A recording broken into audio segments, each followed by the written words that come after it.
Hello everyone and welcome to Organic Matters, the podcast brought to you by the Irish Organic Association. It is a beautiful sunny day in September and I'm here on the farm of John and Marcella Mallick. Thank you both very much for having me. Okay, thank you. We're just outside Tinahely in South Wicklow, in the foothills of the Wicklow Mountains. And how much land would you have here and what would you be doing on it?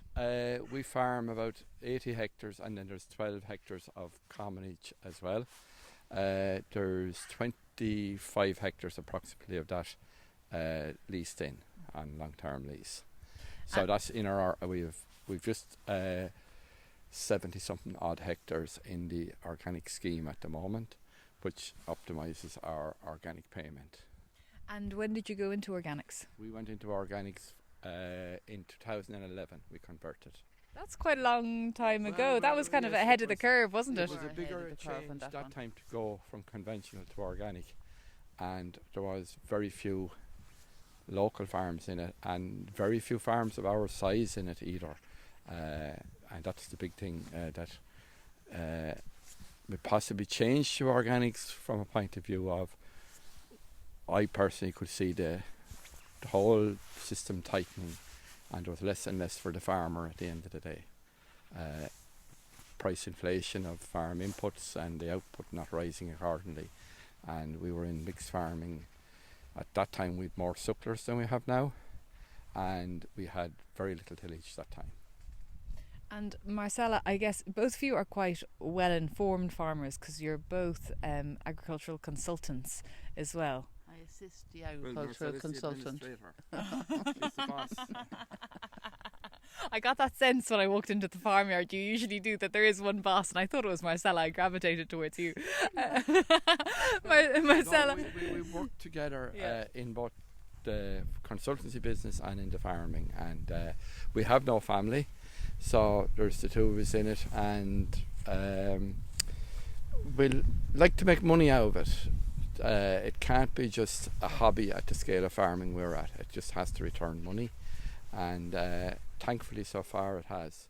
And Marcella, how did you find the change to organics? Was it a big switch for you? No, you see, organics is so natural. You know, it's just dealing with nature as it is. You know, the inputs. If you go down the fields now, you'll see the inputs our neighbours are using and what we don't use. It's quite, at this time of the year with the harvest, it's quite significant to see the fields of barley. You know, explain it to someone, because I mean, there's suckler farmers listening, and I'm originally a suckler farmer as well, and I am not good on my barley or my wheat or anything like that. So, what kind of differences would you see?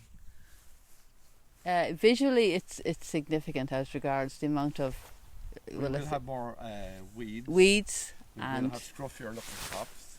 Dirtier looking crops. What they'll say. In the pasture, the topper will clean up that once a year. And did you mind the weeds? Because people can be very funny. Yeah, that's we had that's a mindset really. Yeah, it is a mindset. We had a client last year who was investigating going into organics, and I said to him, "It's a mindset, and you're prepared to look across the gate and see weeds and see, you know, what you would consider dirt in a field."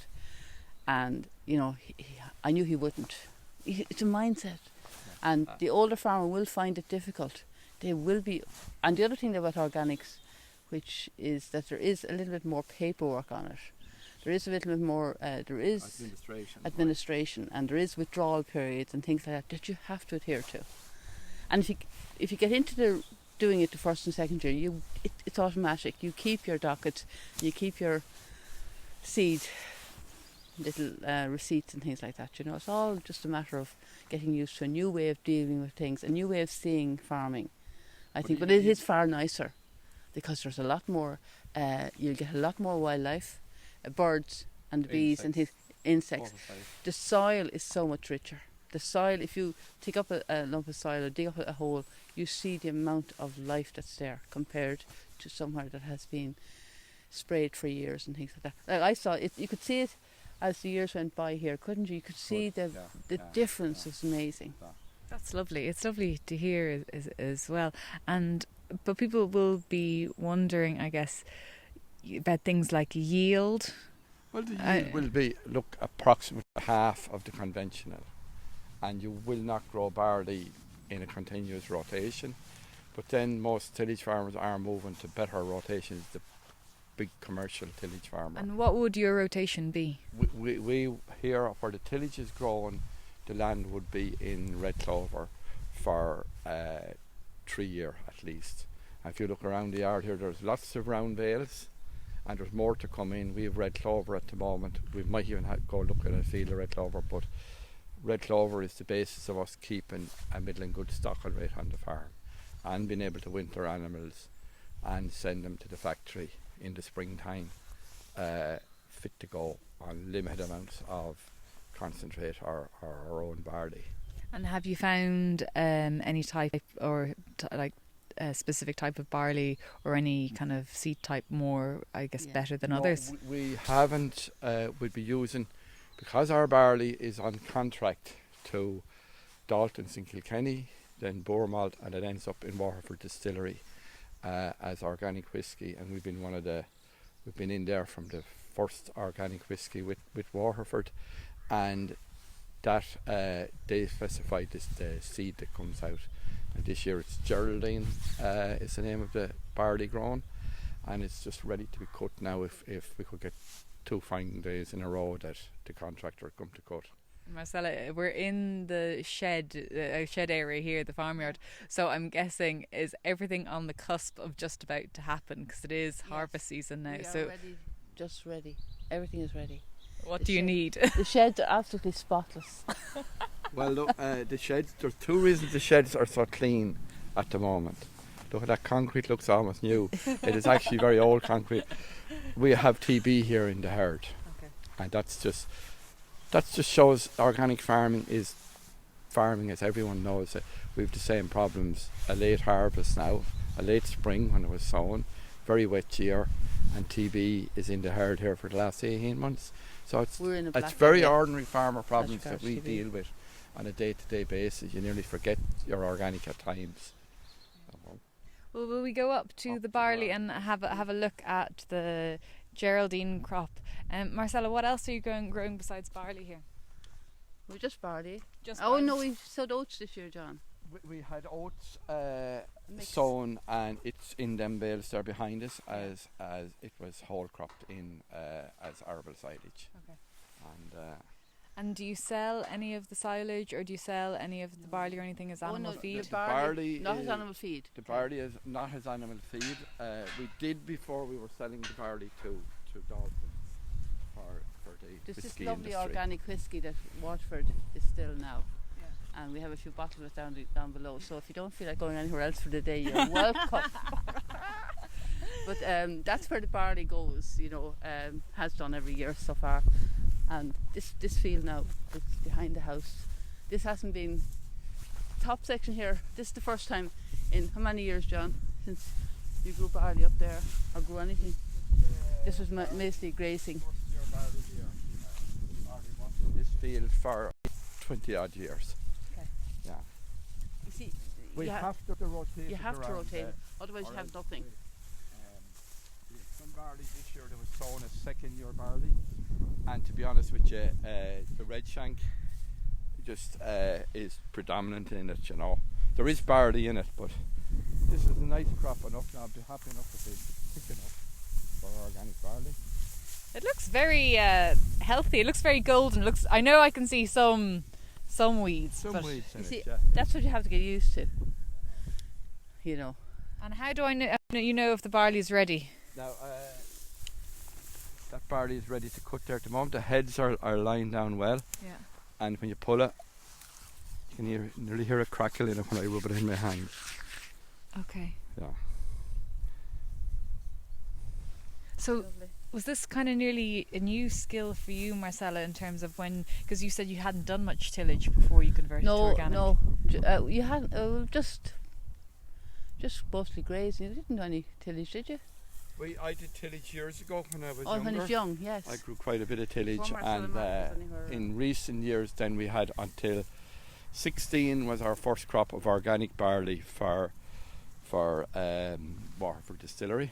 And how do you get it into the ground? Do you plough?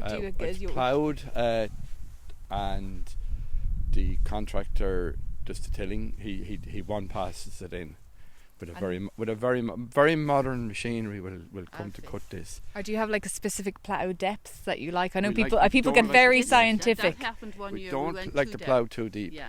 because we want to keep the fertile soil at top, but at the same time we want to turn over the weeds and any brush that's on the ground.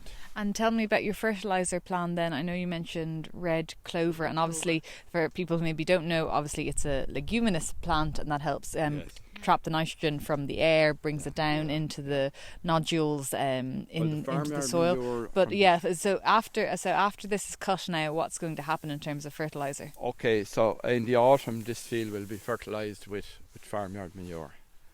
Do you rotate your farmyard manure before you put it out? It's mainly used in the tillage ground. This year for the grassland and the red clover, we imported from a dairy farmer, from a beef farmer. We imported slurry, and he came and with the modern LES technology, he put that on the clover ground. And other years we have imported horse manure from a local stables. So we do bring in nutrients. That's the only nutrients we bring in, that and limestone, ground limestone. And would your soil be deficient in anything? Do you soil test regularly enough? The indexes would be in the twos, in the high twos. They're not. Some of them are up to 3, some of them are not. You know. Once you see this sow the barley, that's it. Forget about it then.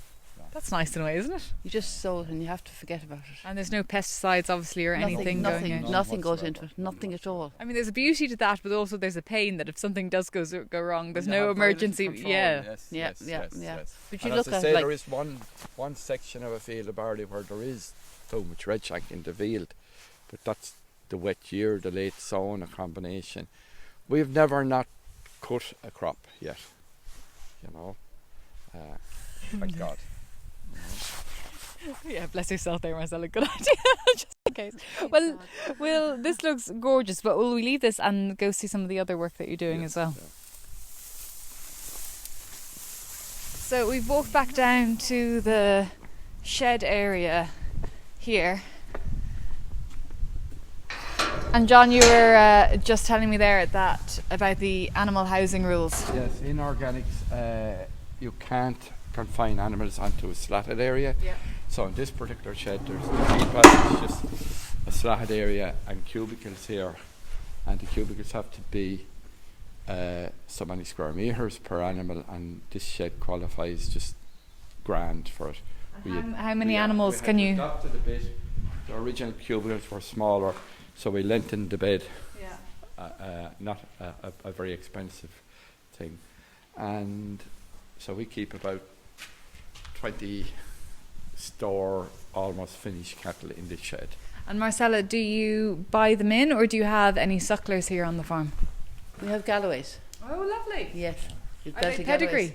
No. No, okay. no. Yeah. They're just loved.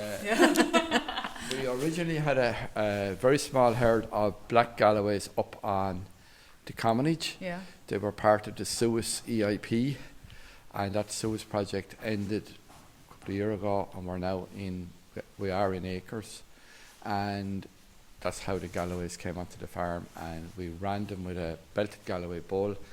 And now with TB taking a lot of the original cows, Took 8 of our original cows. we're now almost a belted Galloway herd because the heifers have come on, and we've obviously a new bull now and new calves from him. And so that's the cattle side of things. The sheep. Do you have any specific breeds of sheep here? The sheep are horny, Scotch horny, originally sourced from Kerry, and they are crossed with Texels mostly. And we keep a close flock really. So, and there's the wool, the very valuable byproduct of sheep farming. Oh yeah, the most valuable product of sheep. And unfortunately, for the last 3 years, we have used it as bedding material. Really? And it Yes. works. And look, For the cattle? it's Or for worth as much for cattle? bedding as it is for sale, because it is most or half of the fleeces are Yeah. mountain sheep. the wool is even lower value than the average. Oh my God, those cows must be like they have a feather bed or something. Well, for only for a very short length. The first time we used it, I remember we were wondering how long was it going to take to generate and break down. But we were so surprised. Yeah. I couldn't believe it. No. Yeah. It just disappeared. And when you put it in first, it's like grippy snowfall. Yeah. You know, it's so lovely. I'm wondering, because both of you are involved with advising farmers as well, you know, what are the biggest challenges, do you think, that farmers have when they convert to organic?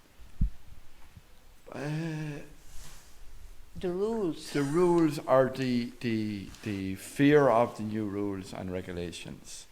And but we have, in our business, worked with other farmers converting in the last 2 years in particular, and they seem to be doing fine. Yes, some of them had to make slight farm housing modifications, but nothing to owners. Sometimes it would involve reversing the feed passage area and turning it into the bedded area and feeding to the opposite side, or just breaking walls to run a slat shed back into an existing dry shed. As we have here, when we converted all them years ago, this shed was slatted only, and then we built that shed behind it, and the cattle go up steps up onto the slatted area to feed. Okay. So that size of shed just works out bang on. We can put so basically what you had was like a very traditional slatted shed, and you added a bigger kind of lean-to behind it, and opened it up so that then you've got your straw area at the back, and then you can your cattle go up at the front. That's fine, and there'll be approximately 25 cattle kept in there. Okay. And then the other sheds are the traditional straw-bedded sheds that can hold at a lower stocking rate than farmers would normally stock them. That's even on the slatted area, where normally them pens would hold 7-8 cattle, we are now putting the 7 or 8 cattle into the bedded area and the slatted area. And our sheep generally lamb out. Okay. The ewes generally lamb out. Last year we brought in the twins. Yeah. It coincides with a busy period in our off-farm work. Yeah. You know, from the end of March, April, we get busy with paperwork, and so we had to try and manage it a little bit better. Almost every farmer has it. Well, that's kind of it from my side, unless there's anything else you want to add. The other thing I would say to anybody joining organics, and that is to go to the open days and go to them, as many of them as they can, because there's nothing like listening to somebody who's doing organic farming to realise what the difference is, because no amount of paper and reading has the same effect as going off, and even if it is 2 hours away, to go for the walks.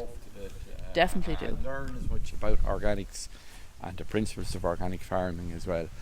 And organic farmers, I find, are generally very open to sharing their ideas and even their problems. Definitely. That's lovely. Thank you both very much. For everyone listening, you've been listening to Organic Matters, the podcast brought to you by the Irish Organic Association. And for more on organics, you can go to www.irishorganicassociation.ie. And of course, we'll have another podcast out again in another 2 weeks. But for me, Hannah Quinn Mulligan, thank you very much for listening.